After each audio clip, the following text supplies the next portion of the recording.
shortly.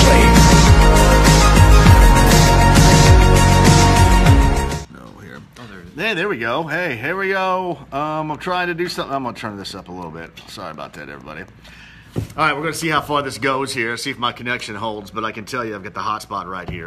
We are live at Kinetico, the Southside location. This is Customer Appreciation Day going on. Actually, it's the entire weekend on the north side up in Castleton and here at US 31 in Southport Road. And look who I found, Chris Denari, voice of the Pacers, right here. So, let's talk about water before we talk about the Pacers and the NBA. We both have it, right? We do. Right here. We both got it right behind us. Yeah, the right Kinetico here. Water System, I've had it 4 or 5 years now, maybe longer. Don't know what I'd do without it. I have the drinking water station, very important. The water where I live on the north side. I live in Carmel. It's Clay Township for a reason. Yeah. It's all clay. It's all clay. Historically speaking, as Joe has said, Indiana has the hardest water of and so any of the United everybody States. thinks about drinking water, right? But when you do your laundry, you can put a lesser amount of soap in. So you're going to save a lot of money because if whatever you use, Tide or whatever, the liquid Tide, you don't have to put as much into your washing machine. And so it just makes your clothes feel better. There's no question when you take a shower. I mean, you just feel better when you come out. And so it's a big reason why our family's a believer. Kinetico's been a great partner of the Pacers and Fox Sports Indiana. I've been a Kinetico partner for the last 4 or 5 years, so it's been outstanding. So Chris Denari with me. We're at the Southside location, US 31 and Southport Road. Here's what we're going to do. I want to tell you all about what we got going on. I'm much more redneck, by the way, than Chris. My whites no longer turn into grays when I wash them, which is great. Thank you, Kinetico. We love them. We got great deals on everything. Premier Series water softeners right now, in-home drinking water stations, which are awesome. Right here, customer appreciation. Really, we call it day, but it's the weekend going on. But here's what we also have for you. Since I have Chris here and the NBA season officially ended with a 4-game sweep by Golden State last night, I think we might talk a little bit about the NBA because this is going to be, I think, an even better offseason. And by the way, too, if you want to ask questions, ask us questions right here. A Kinetico question of the day, right? Yes, a Kinetico question of the day right here with us, and I can see them coming up. Just send us to us, whatever, NBA, Pacers, and we'll answer them. Hi, Jennifer Berger. Yeah. Hi, Big Max. My man, Eric Emax. Maxwell. My man, Emax is watching. All right, so where do we start here about last night? I thought Cleveland quit. I tweeted last night, and I don't use this word very often, but I thought it was an embarrassing performance by the Cavaliers. Yeah. To be in a Game 4 at home, they just looked lifeless. And again, you can say that in Game 1, a devastating loss, had a halftime lead in Game 3. You win Game 3. You have a chance to tie it and send it back to Oakland, but I was surprised at how bad they were last night. Yeah, they were. And I mean, it was like watching Game 6 at Bankers Life Fieldhouse. And then after the game, LeBron, we found out that he had injured his hand punching a dry erase board after Game 1, and that fiasco in Golden State. It was LeBron James, because it's dramatic and it was made for TV, all that he likes. But that is such a bad look and bad time to go up there and say, hey, this is why we played this way, basically. I mean, we're not making excuses, but in reality, you're making excuses. Yeah, I mean, I understand the frustration that LeBron had. Yep. I mean, because he carried that team. I mean, think about the Pacers series. He averaged, 37 points. He had, 2 or 3 40-point games. They clobbered Toronto. He had big games against Boston. I mean, you don't have LeBron James. I mean, that team is not a playoff team. So I understand the frustration. That was a Brian Windhorst. I was texting with Windhorst last night, and I didn't know about that until after I read the story. Just an odd night. I mean, a really, really odd night. So, you agree with me? I think he's gone. I don't see any way that he stays. I think the relationship he has with Dan Gilbert has been fractured for a long time. If you believe what LeBron has said, nobody in his party, from his wife, his family, his mom, his his agent wanted him to go back to Cleveland. He wanted to go back to Cleveland because he felt he had unfinished business. He's won them a title. So he's done everything that he can do for that city.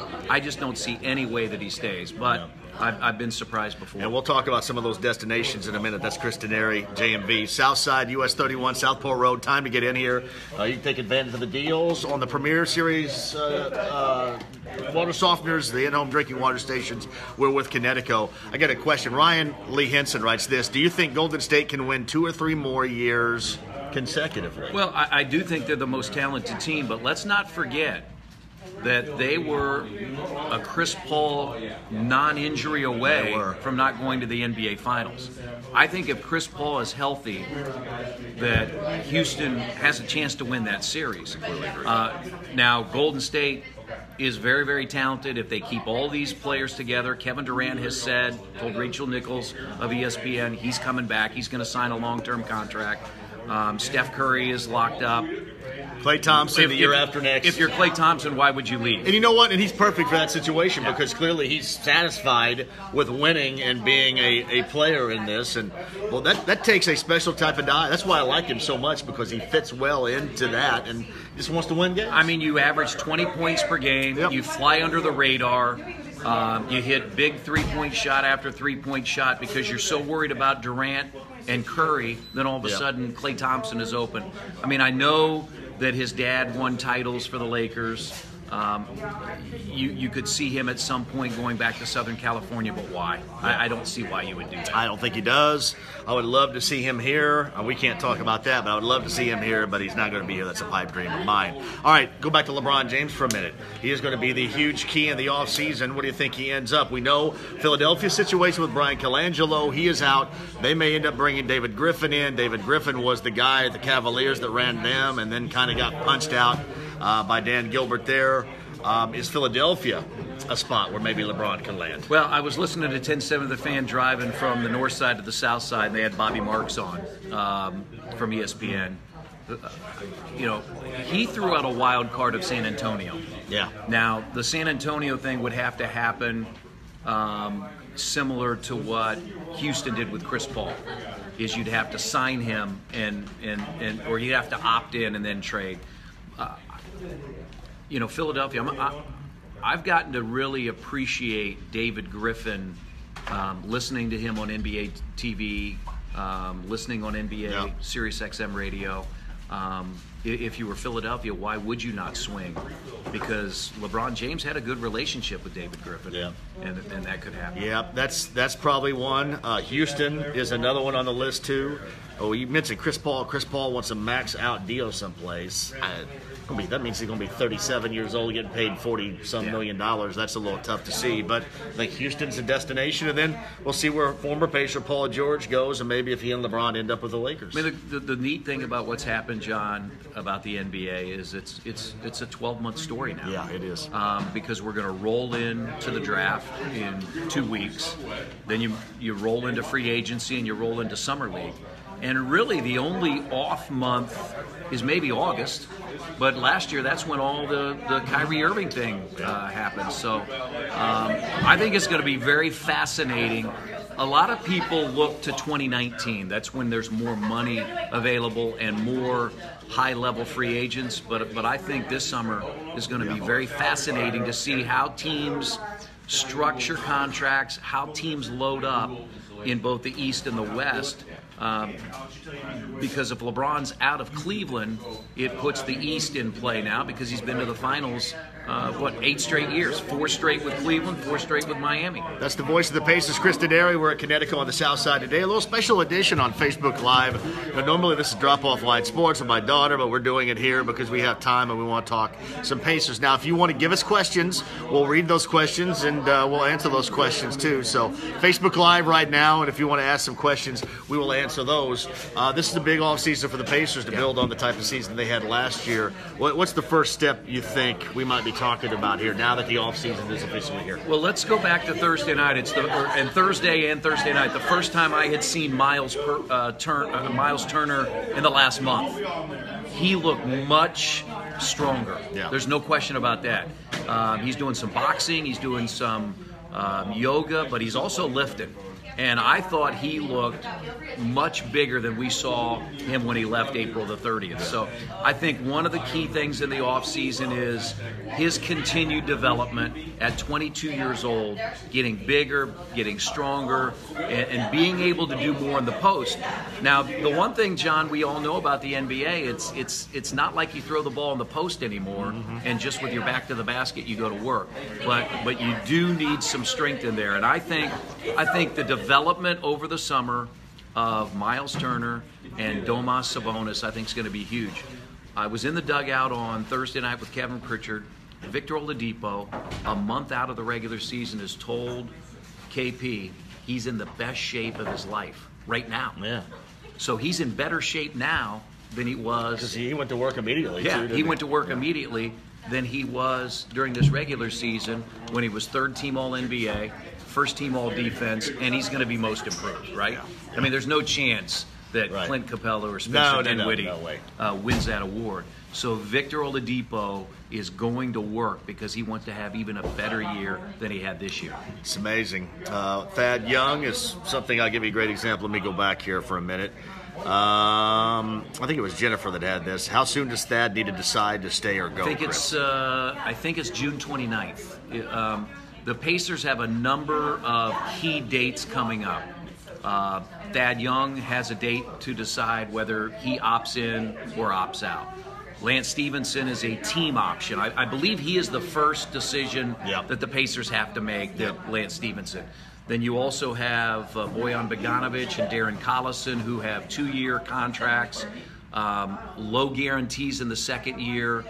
I would assume that the Pacers will opt to bring both of those guys back. Well, and David's got a great question here. Even though Darren had a good year, we need to upgrade at the point guard position. Now, while, you know, we can say or have an opinion on whether or not Darren is great for the future, but Darren comes in at a great price, coming off his best year. I don't know why going into this year you need to upset that at all. No, I mean, it's a $10 million deal for the second year. Now, again, when we start talking money, we throw $10 million away like it's nothing. But in the current NBA, $10 million for a starting point guard is really, really good. Think about it. George Hill, Jeff Teague are north of $17, $18 million per year, and neither had the productivity. And how many guys out there had a better point guard season? How many point guards had a better season than Darren had? He was nearly a 50, 40, 90 guy. Yeah. Only by not shooting free throws well late in the year did he miss being a 50, 40, 90 guy. Led the league in three-point shooting. Even if he doesn't touch those numbers next year, even if he's somewhat close, those are still outstanding numbers. Agreed. Joel McWaters wants to know about Glenn Robinson III. Glenn Robinson III is an unrestricted free agent. It'll be interesting to see what Glenn does. The injury last year just set him way back. I think we all had hoped that he would be a big factor either as a starter or off the bench. But, coming back after the All-Star break, just never really... We just never really saw the Glenn that we saw a year ago. Yeah. So that will be an interesting story to follow because Glenn is unrestricted. It's his decision whether he signs with the Pacers or looks elsewhere. Well, was Glenn's situation more, because he didn't get any clock at all late, we saw that, was it more about just not coming back from that injury, or is it more than that? No, I think it was Nate McMillan. When you get to the playoffs, you narrow that bench. Being satisfied with it. You're going to play less guys, more minutes. And I think they also used Trevor Booker a little bit more when they signed him in March. So I think it was more of a function of Nate narrowing the group that he was going to go with, especially late in the regular season and in the playoff series. All right. Your questions right now on Facebook Live with Chris Denari, voice of the Pacers here. We're live at Kinetico. It's Customer Appreciation Day. It's really Customer Appreciation Weekend. We're at the Southside location, US 31 and Southport Road, so hopefully we see you. But right now we're talking Pacers and NBA with Chris Denari. We talk about free agency, which is a possibility, but the Pacers have some flexibility, not just with free agency, but with doing some deals because they have some friendly contracts that other teams wouldn't mind taking on. And a lot hinges on Thad Young, whether he opts in or opts out. Does he opt in for about $13 million? Still, the Pacers would have some room. They would have some money to add, I think, a very favorable contract might not be a starter, but I think would be a top quality bench player. And I think that's what you're trying to do. They got great news right after the regular season or the playoffs when Corey Joseph opted in. Yeah.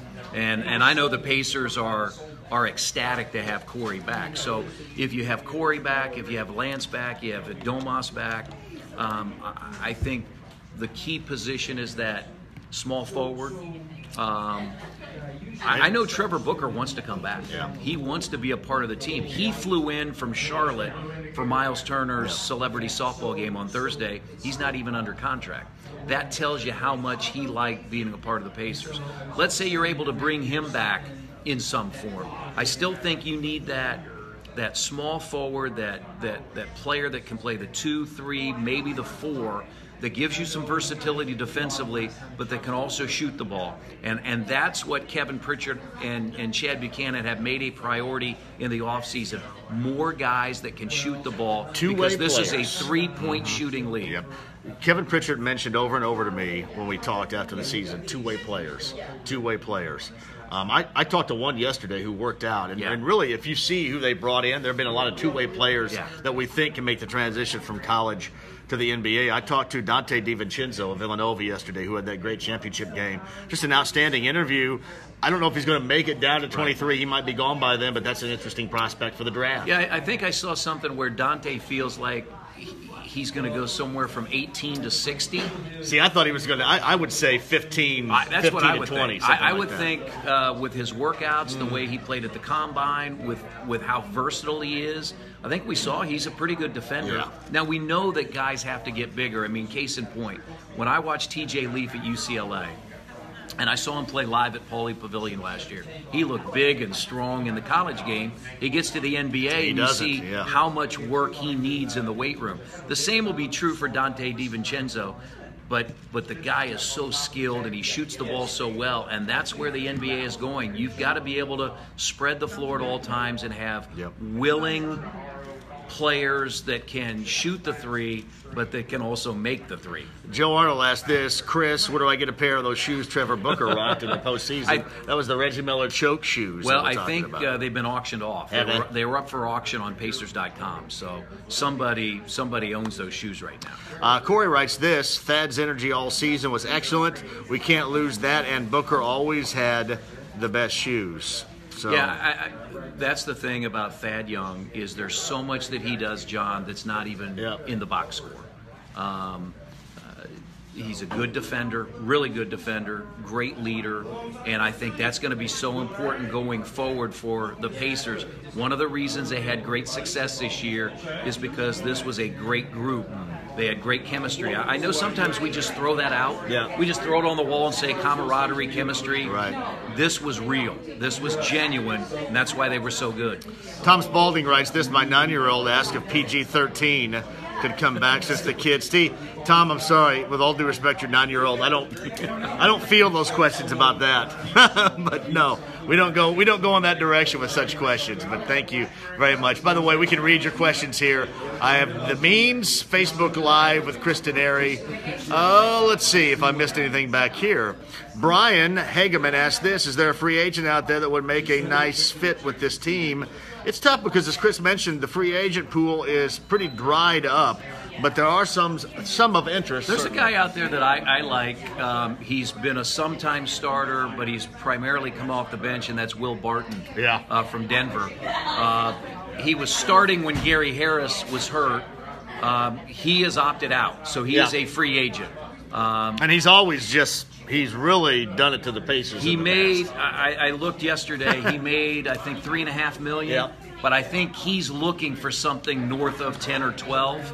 But I really like him. He fits that player that can guard the 1, 2, 3, and maybe play in a small ball lineup a little bit of 4. So there's a thought right there, too. David wants to ask this. On another note, can the Reds find a number 1 starter?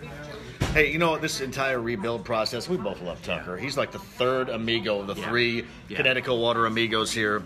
But this rebuild is taking forever, and it does not look like there's any light at the end of that tunnel. You know, I grew up in southwestern Ohio, born in Dayton, Reds fan, lifelong. Big Red Machine, 75, 76. just was hitting 30 years of age when they won in 90. And it's been a long 30 years, hasn't it? A couple of playoff runs here and there. Yeah, I mean, even when they're good, they still find a way to disappoint you. It's just kind of Cincinnati sports in general. That's just kind of what they do and what they have been doing. But, yeah, what are you thinking about? Those last years when they were good, when they had, Votto and Bruce But it looks like they're a long way from getting. Here's the thing I would say: I don't understand why all of a sudden, with Scooter Gennett playing so well, they feel like they have to trade him. Yeah, I don't understand that. Oh yeah. Well, that's what they'd hoped out of Matt Harvey. I mean, you bring Matt Harvey in, you hope that he shows something and build up his stock, and then you can trade him for guys that clearly you're not getting. I mean, you talk about guys in the draft that they bring in, guys of their own. How many of these guys are working out, man? I mean, you got to look at Dick Williams. You got to look at Dick Williams for that, and Jocketty still got to. I told him we have not been at Great American Ballpark yet this year. We need to get there to support Tucker. But I'll be there next week for a concert. Oh yeah, Chris is going to go see Sam Hunt and Luke Bryan. No, Luke Bryan. Yeah, I get Jason at Great Aldean. American Ballpark. I get those guys mixed up. Luke Bryan, Jason Great Aldean. American Ballpark. Yeah, that'd be good. I'll have my Kinetico with me. Chris is not going to see the Talking Heads with me tonight and David Byrne because I just want to go see them play one song. So I'm making my son go. Making Blake go. Just for like 5 minutes. I think I only know about one song from them. Well, I bet Is it a one-hit wonder? No. David Byrne. This is kind of artsy-fartsy stuff here, but David Byrne, Talking Heads. It's not all the Talking Heads, so he's going to play a lot of his original stuff. So you got Burning Down the House. Okay. You got Once in a Lifetime. Okay. And She Was, Psycho Killer, Wildlife. So they probably got a Does Blake know any of these songs? No, none. I'm just making him go tonight because I want to go and put it on my resume. Okay. Remember in Risky Business when all the women were walking in the front door and that song was Swamp. Okay. That's Swamp by the Talking Heads too. Speaking of Tugs was one of the they have more songs than I thought. Great 80s albums, but yeah, it's kind of the artsy stuff. So that big hair, that 80s is really coming back. Yeah, you know what? Yeah, David Byrne wasn't much of a big haired dude. I mean, they were a little different. Burning Down the House is probably their Who most did I notable. hear your interview with the other day? The drummer from Poison. They were definitely big hair. Ricky Rocket. Ricky Rocket was big hair, but I mean, completely different than that. That's kind of their persona. Yeah. But they played the other night. I had Mickey Hard on from the Grateful Dead, who plays with Dead and Company, and was John Mayer with them? John Mayer was. Virtuoso is what they call John Mayer, which are some big words. Yeah. So, big words. All right. Anything else you want to add before we go? We want to remind people. Yeah. Kinetico. We got great deals right now. We are here for another half hour. We are. Plenty of great deals, salt deals. We're somebody's coming in now in a Cubs hat. We're going to be quiet. Yes, there it is. We would like him to have a Reds hat on, but he has a Cubs hat on. He's the Cubs guy. And the only hat he just told us it's the only hat. The only one. That's what you get. I get it though, man. If the Reds were winning, we'd be the same way. Yeah, we'd be the same way. But they're never going to win again. No, so don't say that. Anyway, all right. What are we, Kinetico? Yeah, Kinetico, the water systems here. It is Customer Appreciation Weekend now. They had a great turnout here on the South Side yesterday. We're having customers come in. You can win tickets here to Jason Mraz, courtesy of 1070 The Fan. Just a lot of fun. We both enjoy the water. We both enjoy the systems. The three amigos. Tucker, if Tucker was here, he'd be sitting right here. Right here. Yeah. With his gold glove. Yeah. Hey, thanks, man. Hey, for thanks. The questions. All right. Chris Denari, voice of the Pacers. We'll do this again, too. Facebook Live. Remember, Drop Off Line Sports every morning with me and my daughter will be back coming up on Monday morning as well. And coming up next week, Phil Steele is on the show with me. And I think we got some surprises, too. We're getting closer to the NBA draft coming up. It's a week from this Thursday. Yeah. And I would advise you, if you want to hear a really good interview, Dante DiVincenzo of Villanova was on with me yesterday and was absolutely outstanding. That's at 1070thefan.com. You can sign up for the Backyard Bourbon broadcast. That's brought to you by Evan Williams and our friends at Kinetico. We're going to draw for that. The first backyard we're going to broadcast from could be yours. We're going to draw next week. That is coming up a week from Wednesday on the 20th. Kinetico. Remember, I know it's backwards. It is backwards, but that's okay. Kinetico Water Customer Appreciation Day. Come down and join us. You guys have a great weekend. We'll talk to you on Monday.